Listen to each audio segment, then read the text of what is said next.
ঘুম থেকে উঠতে তো অনেক দেরি হয়ে গেছে। তো কী করবো তাড়াহুড়া করে হচ্ছে দুটো আলু করলা ছিল, করলার আলু কেটে হচ্ছে ভাজি করতেছিলাম, যেহেতু লেট হয়ে গেছে আমার তো আবার কাজে বের হতে হবে। তো এখানে হচ্ছে শর্টকাটের জন্য হচ্ছে মাঝের যে চিংড়ি ছিল সেগুলো বের করছি, সেগুলো এখন মানে চিংড়ি মাছগুলো এখন ভুনা করব।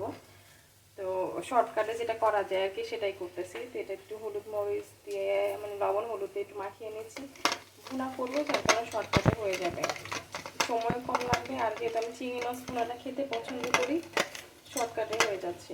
আচ্ছা চলুন রান্নাটা শেষ করে ফিরি তাহলে। কড়াই বসিয়ে দিছি, তেল দিলাম, গরম হয়ে গেছে, পেঁয়াজ কুচি কাঁচামরিচ কুচি, যেটা আমি এখন নামিয়ে নেব। করলা ভাজিটা মূলত হচ্ছে আমি যেভাবে ভাজাই খাই, মানে একদম করকরা ভাজা, একদম লালচে টাইপের ভাজা, আমার কাঁচা কাঁচা করলে যেন খেতে ভালো লাগে না, কেটে দিতে লাগে, এই জন্য হচ্ছে আমি একটু বেশি ভেজে খাই। পেঁয়াজটা হালকা হালকা করে ভেজে নিয়েছিলাম, একটু কম করে ভাজবো। এখানে হচ্ছে আমি সব মশলা, আমার রান্নার সময় মানে একটা ঝামেলা, মশলা মানে খুলে দেওয়ার ঝামেলা, যার কারণে হচ্ছে আমি এভাবে সব একসাথে রেডি করে রাখি, রান্নার সময় যা শর্টকাটে দিয়ে দিব। কেউ এরকম করে মশলা সব আগের থেকে খুলে রেখে দেন নাকি আমি ফার্স্ট এরকম করি? অবশ্যই এটা আমাকে একটু কমেন্ট করে জানাবেন। তো মেয়ে মানুষের জীবনটা আসলে অনেক অদ্ভুত, সব করতে হয়, ঘর সামলাতে হয়, বাইরে সামলাতে হয়, তারপর দেখা যাচ্ছে কি স্বামীর মন পাওয়া যায় না, কিছু হলেই বলে এটা করো নাই, ওটা করো নাই, এভাবে করো ওভাবে করো, মানে মেন কথা হচ্ছে মেয়েদের জীবনটাই অন্যরকম, এত কিছু করার পর হচ্ছে দেখা যায় অনেক সময় মন পাওয়া যায় না। যাই হোক, আমার পেঁয়াজটা হয়ে গেছে, এখন একে করে নিই, মশলা দিয়ে দিচ্ছি, বাটা বাটা, কারণ আমি ঝাল বেশি খাই, এই জন্য মরিচ বেটেই খাই, হলুদ গুঁড়ো হলে শুধুমাত্র কালার হওয়ার জন্য, কারণ আমি তো বাটা মরিচই খাই, শুধু কালার যাতে আসে এই জন্য মরিচের গুঁড়োটা দিই, মতো লবণ। এখন আমি মশলাটা খুব সুন্দর করে কষিয়ে নেব,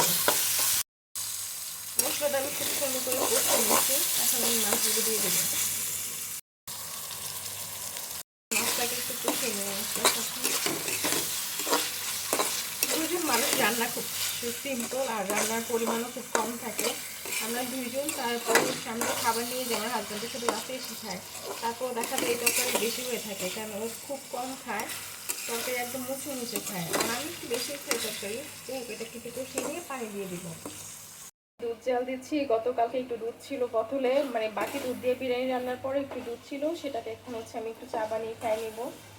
পছন্দ হয়ে গেছে, পানি দিয়ে দেবো, একদম ভুনা ভুনা করবো, মানে শুকনো টাইপের করবো, যার কারণে পানি অল্প দিচ্ছি। তো যাই হোক, একটু হোক, আমি ঘরের কাজটা একটু শেষ করে আসি। হ্যাঁ, মাছ ভুনাটা কিন্তু হয়ে গেছে, এখন আমি নামিয়ে নেব।